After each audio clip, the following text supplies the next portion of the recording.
আমার অ্যাকাউন্টটা অনেক আগে। বুঝতে পারছি। ওই এইটার উপরে ফটোশপের উপরে আলাদাভাবে কোনো ট্যাক্স দেওয়া হয় নাই। না, ফাইবারের নিজস্ব একটা টেস্ট আছে, ওর রুলস রেগুলেশনের উপরে বিভিন্ন প্রশ্ন করে। দিছিলাম স্যার, আমি প্রথম দিকে দিছিলাম, হুম, ভালোই পাইছিলাম। সেটাই। এটা আসলে অনেক সময় হয় কি, আপনার রেসপন্সের সাথে গিগগুলা, আর গিগে আরও কিছু কাজ করতে হয়, এটা আমরা দেখব। কাজ বলতে কি, এখানে কিছু মেকানিজম আছে, ওইটা জি আমরা স্যার। করব। আমরা যখন অ্যাকাউন্ট খুলে ফেলবো, আপনাদের জি স্যার। কাছে আমরা কিছু ডলার দেব, মানে আমি কিছু কিছু বায়ার অ্যাকাউন্ট থেকে আপনাদের কাজ দেব। জি স্যার, সেটাই সেটাই করতে ওই হবে। কাজটা করতে হবে। প্রথম অবস্থায় কেউ কাজ দেয় না, নতুন তো মনে করে পারবেন কি পারবেন না। জি তো স্যার। জি স্যার। যদি আমরা আপনাদের 2 থেকে 3টা কাজ দিয়ে দেই 5 স্টার দিয়ে, তখনই জি স্যার। আপনার প্রোফাইলটা, গিগটা আপনার হয়ে যাবে, র্যাঙ্কের মধ্যে চলে আসবে। হ্যাঁ স্যার। আসলে এটা করতে হয়, এটা না করলে আপনি ওয়ার যেতে ওই রকম পাওয়া যায় না। আচ্ছা, করতে হবে স্যার, এখন সবাই করে এটা। হ্যাঁ, ওই কাজটা আপনাদের আমরা করিয়ে দেবো, সমস্যা নাই। এই তো আর কি, $5 যদি আপনি একটা কাজের জন্য একজন পেমেন্ট করে, টাকাটা তো আপনি দিয়ে দেবেন। তো এই জি $5 স্যার। ট্রান্সফারের জন্য তার যে খরচ হচ্ছে, কিংবা ফাইবার যে টাকাটা কেটে রাখছে, ওইটা আপনাকে পকেট থেকে দিয়ে দিতে হবে। জি আর স্যার, বুঝতে টাকাটা তো পারছি। আর থাকবেই। তো এটা সব মিলিয়ে আসলে তেমন কিছু না, সামান্য অ্যামাউন্ট। জি স্যার। কারণ $5 মানে হচ্ছে কি, 400 টাকা। 400 টাকা। 400 সাড়ে 400 টাকা, তো তার মধ্যে ধরেন সব কিছু মিলিয়ে আপনার 100 টাকা হয়তো খরচ হতে পারে। তো 100 টাকা খরচ করে যদি আপনি 300 টাকা দিয়ে যদি 3টা কাজ করে দেখান 5 স্টার দিয়ে, ওটা আসলে ব্যয়বহুল না, কি বলেন? না স্যার, এটা করা দরকার। হ্যাঁ, তো ওইরকম আমরা 3-4টা কাজ করলেই আমাদের এই যেটা হয়ে যাবে, জি স্যার। গিগটা র্যাঙ্কিংয়ে চলে আসবে। তখন শর্ত জি। থাকবে, আপনাকে রেসপন্স করতে হবে, যখনই মেসেজ আসবে কয়েক মিনিটের মধ্যে রেসপন্স করে দিতে হবে। তো ওইটা আমরা টার্মস কন্ডিশনগুলো বলবো, নতুবা আপনার র্যাঙ্কিংটা নিচে, আপনার প্রোফাইলটা নিচের দিকে চলে যাবে, আপনার কাজ আসবে না। ওই ওই জি ট্রিক্সটাই স্যার, শুধু বুঝতে করতে হয়, আর পারছি। কিছু না। আসলে তো গিগ তৈরি করা কিংবা এসব আসলে এত জটিল বিষয় না। না স্যার, কাজ এত জটিল পাওয়াটাই না। কঠিন, কাজ পাওয়াটাই কঠিন। পাওয়ার আসলে স্যার। হ্যাঁ, তো পাওয়ার ব্যাপারটা নিয়ে আমরা আপনাদের কিছু হেল্প করব, যাতে কাজটা সহজে পেয়ে যান। জি স্যার। বুঝতে পারছেন? একটা গুড নিউজ আছে স্যার। হ্যাঁ, বলেন। যে আমি যে ক্রিকেট পোর্টালে কাজ করে ওটা স্পন্সর পাইছে। হ্যাঁ, স্পন্সর পাইলে স্যার মোটামুটি ভালো অ্যামাউন্ট পাওয়া যায়, টাকা পাওয়া যায়। হ্যাঁ, বুঝতে পারছি। 2টা স্পন্সর পাইছে স্যার আজকে। হ্যাঁ, তো স্পন্সর পাইলে কি যারা এমপ্লয়ি আছে তাদের কি লাভ হয়? জি স্যার, মানে মালিকের লাভ হলে তো এমপ্লয়ীদেরকে ভালো বেতন দিবে, ভালো টাকা দিবে। হ্যাঁ, সেটাই। স্পন্সর থেকে মান্থলি বা এককালীন একটা ভালো টাকা পাওয়া যায়, ভালো একটা অ্যামাউন্ট পাওয়া যায়। তো আপনার ব্যাপারটা হয়েছে কি, আমি আমি তো আসলে একাডেমিক কার্যক্রমের সাথে জড়িত, স্কুল, কোচিং সেন্টার, ট্রেনিং এগুলোর সাথে। তো আমার জি ট্রেড স্যার। যেটা, এটা আসলে এখন একেবারেই বন্ধ সব কিছু। যে জন্য এই মুহূর্তে আসলে আমি এই জব অপরচুনিটিটা কাউকে দেওয়া আমার জন্য কঠিন হয়, কারণ আমাদের ট্রেডটা তো শিক্ষা খাতের ট্রেড।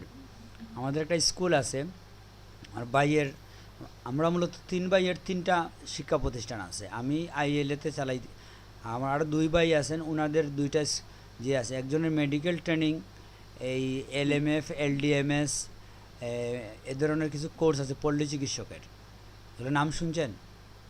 জি স্যার, বুঝতে পারছি। জি স্যার। ডিপ্লোমা ইন মেডিসিন, এরকম 1 বছরের কোর্স, এই ধরনের একটা ট্রেনিং সেন্টার ওনার আছে। আমার আরেক ভাই আছে, ওনার হচ্ছে একটা ইংলিশ মিডিয়াম স্কুল। উনি একা না, জি। ওরা 12-13 জনের মতো আছে। তো মেইন অর্গানাইজার ওরা 2জন, আমার ভাই এবং আরেকজন ফ্রেন্ড আছে ওনার, ওরা 2জনই ওটা চালায়। আমার ভাই হচ্ছেন ওটার ভাইস প্রিন্সিপাল, আর আরেকজন ফ্রেন্ড যে ওনার, উনি হচ্ছে ম্যানেজিং ডিরেক্টর। তো ওই জি স্যার। প্রতিষ্ঠানে অনেক এমপ্লয়ি আছে। এটা তো আসলে 4তলা বিল্ডিংয়ের একটা ইংলিশ মিডিয়াম স্কুল। ও, তো যে বুঝতে পারছি। মোটামুটি বিগ বাজেটের একটা স্কুল। যে জন্য হয় কি, বাড়াই হচ্ছে 80,000 টাকা মান্থলি। তো যে জন্য জি এখন স্যার। তো বন্ধ আছে, এই জন্য জব অপরচুনিটিগুলো কম। বন্ধ থাকার এই জন্য বছর এই আমাদের বছর মনে হয় না স্যার মানে ভালো ডিসকাউন্ট পাওয়া যাবে। সেটাই সমস্যা এখন আর এই আসলে। বছর পেয়ে দেখতে যাদের আর জব প্রবলেম আছে তারাই স্যালারি পাচ্ছে না। প্রবলেম হচ্ছে স্যার ওই যে আমি যে এটাতে কাজ করি ওটা বেশি টাকা মানে টাকা একদমই দেয় না। তো আমি ওনাকে একটা প্রবলেমে পড়ে বলছিলাম যে ভাই আমার কিছু টাকা লাগবে, উনি আমাকে 2টা ডেট দিছে। প্রথম ডেটে দিতে পারে নাই, তারপরে আরেকটা ডেট দিছে। আরেকটা ডেট দেওয়ার পর ওই ডেট চলে যায়, আমি ওনাকে মেসেজ দিয়ে রেসপন্স করে না আমার মেসেজ। তারপর কি করলাম, গতকালকে বললাম যে ভাই আমি ঠিক আছে আপনার এখানে আর কাজ করবো না, আমার আর ভালো লাগে না। ডিপ্রেশন থেকে ওনার এখানে কালকে কাজ ছেড়ে দিছি। এখন আজকে সকালে একজন এমপ্লয়ি আমাকে কল দিছে, আমার কলিগ, ভাই আপনি যায়েন না, আমরা তো স্পন্সর পাইছি, হুম। মোটামুটি ভালো টাকা পাবো। গতকালকে আমি ওনারে বলে দিচ্ছি যে আমি আপনার এখানে কাজ করবো, আমি লিভ নিয়ে নিচ্ছি সবকিছু থেকে। এখন কি আপনি আবার জয়েন করতে পারবেন?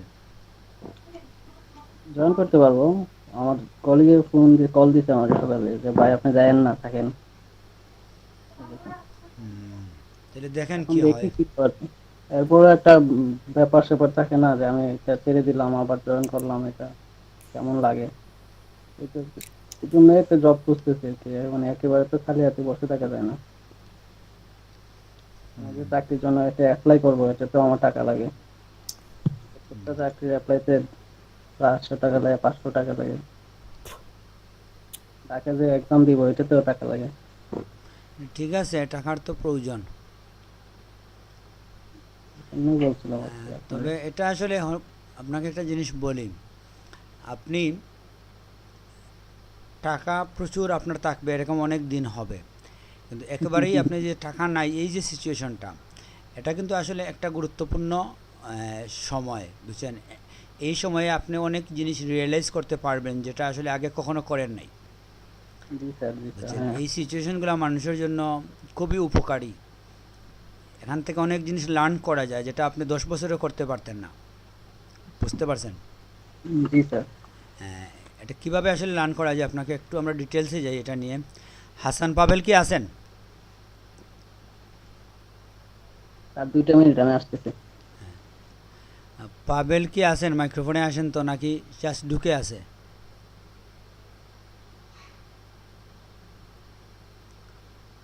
আমার মনে হয় পাবেল নাই।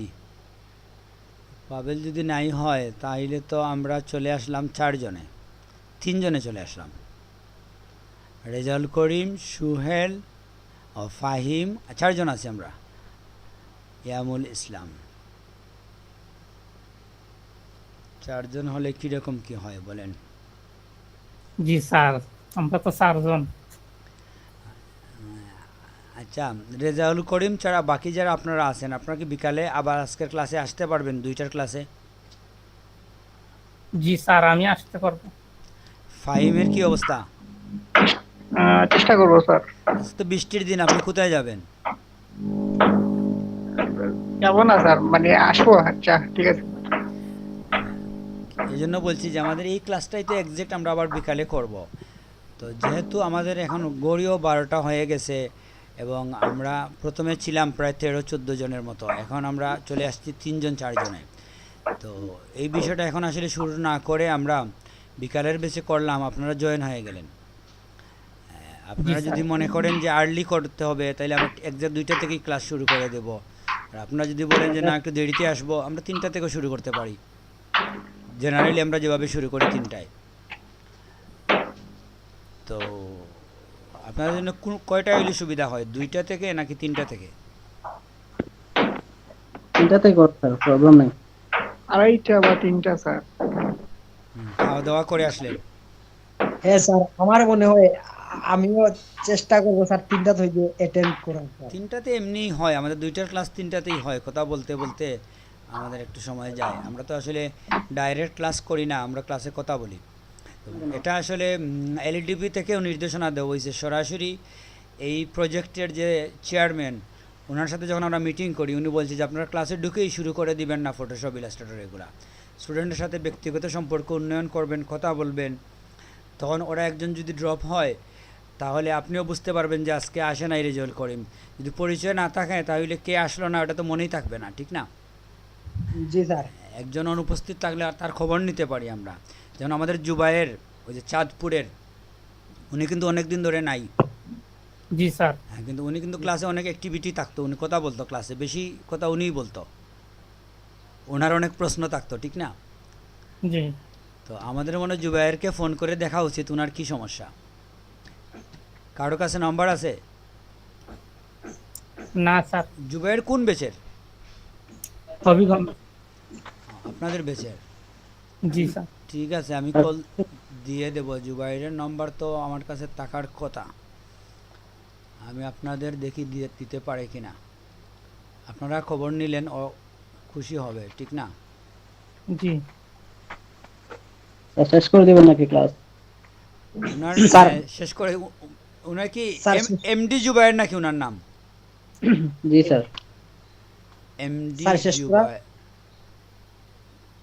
শেষ করার আগে হুম, স্যার কিছুটা অপারেশন যুক্ত হবে, আমি একটা জিনিস জানতে চাইবো স্যার। সমস্যা নাই, বলেন।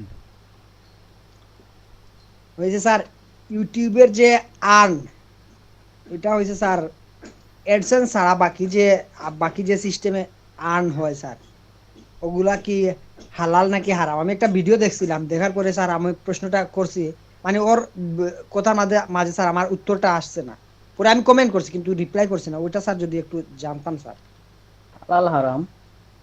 যে হালাল নাকি হারাম, এখানে একটা ইয়ে আছে, অ্যাডসেন্স ছাড়া অন্য যে উপায় আয় হয়। অন্য উপায় বলতে আপনি কি স্পেসিফিক বলেন, আর কোন উপায়ে এটা করলে কি হবে? এটা স্যার মনিটাইজেশন পাওয়ার পরে স্যার ওয়াচ করলে তো একটা নির্দিষ্ট পরিমাণ সময় ওয়াচ করার ফলে একটা নির্দিষ্ট পরিমাণ ডলার জমা হয় অ্যাকাউন্টে আইসা। হুম, এটা কি সঠিক স্যার? আমার খুব বেশি আইডিয়া নাই স্যার, আমার ভাষা আইডিয়া, এই জন্য না, স্যার এটা আমি ঠিক আছে, আন হয় এভাবে। এভাবে হয়। হুম, কথা হচ্ছে যে এটা হালাল কি হারাম, এটাই তো প্রশ্ন। জি, এবং এডসেন্স থেকে যে টাকাটা আসে, আমি স্যার খুব বেশি জানি না, আমি একটু জানি, কিন্তু আমার একটা ফ্রেন্ডরে জিজ্ঞেস করলাম, তুই জানোস, তুই ইউটিউব চ্যানেল করস না কেন? ও বলছে যে ওটা ওখানে হারাম হালালের একটা বিষয় আছে, এজন্য ও করতেছে না। এই জিনিসটা স্যার, কিন্তু ও কিভাবে ওটা আসলে ও ভালোভাবে বলছে না, এজন্য ভাবলাম আপনার কাছে জিজ্ঞেস করলে হয়তো পাইতে পারি আনসার। এখানে আসলে দুইটা জিনিস হতে পারে। অনেক সময় হয় কি, আপনি ওই যে শিয়ালের একটা গল্প আছে যে আঙ্গুর ফল টক, এই গল্পটা জানেন তো? জি স্যার। এরকমও হইতে পারে। আর আরেকটা হতে পারে যে এ, এই প্রশ্নটা আসলে হয় না কি জন্য, আপনি পরিশ্রম করে যদি টাকা উপার্জন করেন জুয়া না খেলে, তাহলে এটা অবশ্যই হালাল। তো আপনারা দেখতে হবে যে ওটা জুয়া কি না। তো আপনি যদি একজনকে 15 মিনিট সময় দিয়ে একটা কাগজ পড়েন, এর বিনিময়ে একজন আপনাকে টাকা দেয়, এটা তো শ্রমের বিনিময়ে টাকা। জি। হ্যাঁ, এটা তো জুয়া খেলা না, ঠিক না? জি না। তো এখানে তো হারাম হালালের প্রশ্ন আসে না, এটা আপনি পরিশ্রম করে টাকা উপার্জন করবেন, এখানে হারামের প্রশ্ন আসে কিভাবে? প্রশ্নটা স্যার ওই যে অ্যাডসেন্স। অ্যাডসেন্স তো বুঝলাম, ওইখানে তো আপনি পরিশ্রম করবেন, এই জন্য আপনার অ্যাকাউন্টে টাকা আসবে। বিনা পরিশ্রমে কি এমনি এমনি চলে আসবে? না, পরিশ্রম করে, কিন্তু ওই যে অ্যাডসেন্সে যে মানে ইসলাম বিরোধী যদি কোনো ইয়ে থাকে, এইটা স্যার আমি ওর কথা ভালোভাবে স্যার বিশ্বাস করছি না, আবার ওটা আমি ছাড়ছিও না স্যার, কারণ আমি টাকা দিয়ে একটা চ্যানেল যদি ইয়ে করি, সময় শ্রম দিয়া, আর এরপরে যদি এটা হারাম হয়ে যায়, এইটা এজন্য আমি স্যার এখনো ওর আপনি কথাটা ভালোভাবে অবিশ্বাসও করি নাই, এবং বিশ্বাসও করি নাই, ভাবলাম অন্য সে কাজ বলছে কি ইসলাম বিরোধী কোনো কাজ করে টাকা উপার্জন করলে, ওইটা বলছে। না না না, ওইখানে যে অ্যাড দিবে ইসলাম বিরোধী, অনেক সময় মদের অ্যাড দিবে। এখন এই অ্যাডটা তো আমার চ্যানেলের মাধ্যমে হয়েছে, এটা কি আমার হ্যালো, এই অ্যাডের জন্য আমি টাকা পাইছি, ওটা বৈধ নাকি অবৈধ? ওয়ালাইকুম জুবাইর ভাই। জি ভালো আছি। কি ব্যাপার, আপনাকে তো ক্লাসে দেখি না।